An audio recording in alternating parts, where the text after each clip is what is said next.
House in the Garden. What this film is about is introducing nesting boxes in your garden to attract the birds. People often ask the question, do nest boxes serve a purpose other than give pleasure to humans? The answer is definitely yes. Gardens are a most important habitat. Natural nestings are in decline, so nest boxes placed in the garden can make a real difference to the success or failure of the breeding species, especially when accompanied by a regular supply of suitable food and water. They can be erected in spring or when the wife is out shopping. Do not place any nest boxes close to a bird table or feeding area, as the regular comings and goings of many birds are likely to prevent breeding. The house sparrow are found in a variety of habitats, from city centres to farmland, but in the UK the population has plummeted.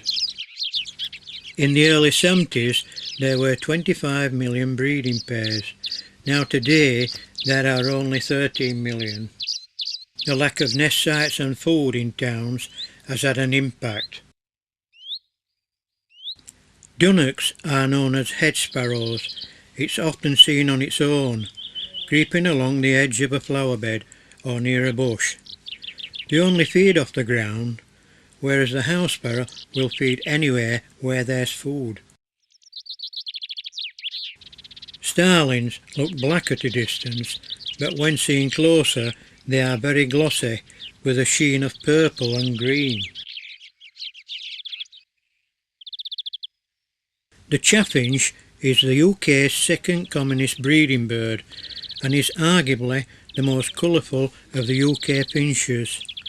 Its plumage helps it blend in when feeding on the ground.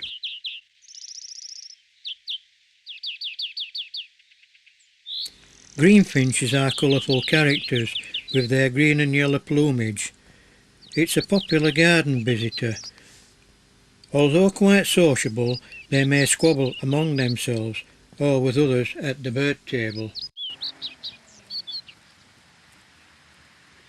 Just look at this female blackbird. It's trying to nest on my car tyre when I was at the caravan. If it was an endangered species, I would have had to ring work and tell them I could not get back for 3 weeks because a bird had made its nest on my wheel arch of my car. I don't think that would go down with the bosses very well at work. Now if you think that is a strange place to bring up chicks, you'll be surprised when I tell you where a pair of blue ticks have nested.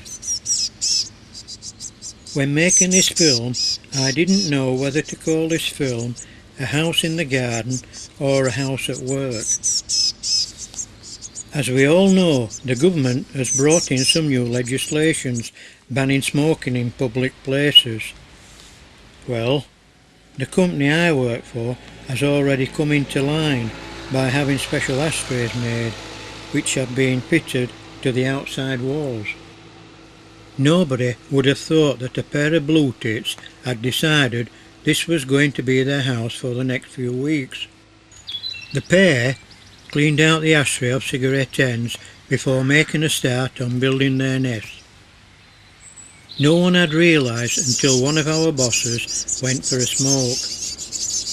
After finishing his cigarette, he put the tab end in the ashtray, only to be surprised by the end of the cigarette being quickly thrown out.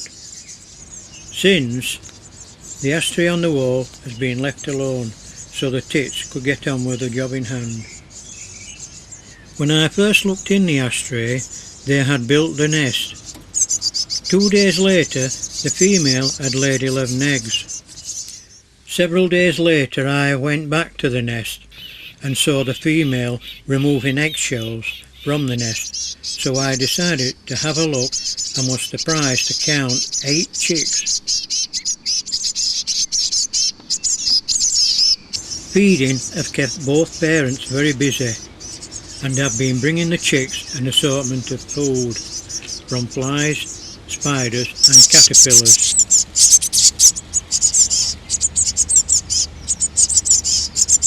It's hard to believe a brood of young blue tits may eat 3,000 insects before it leaves the nest as a fledgling.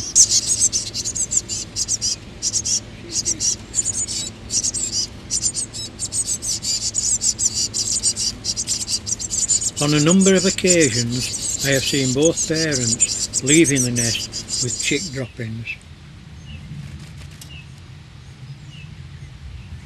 You can spot a young blue tit because they have yellow cheeks, whereas the adults have white cheeks. Out of the brood, it is most likely only one fledgling will survive to breed the following year. And if the blue tits nest in your box, it is more than likely the pair will nest the following year. Blue tits normally pair for life and can live up to 21 years.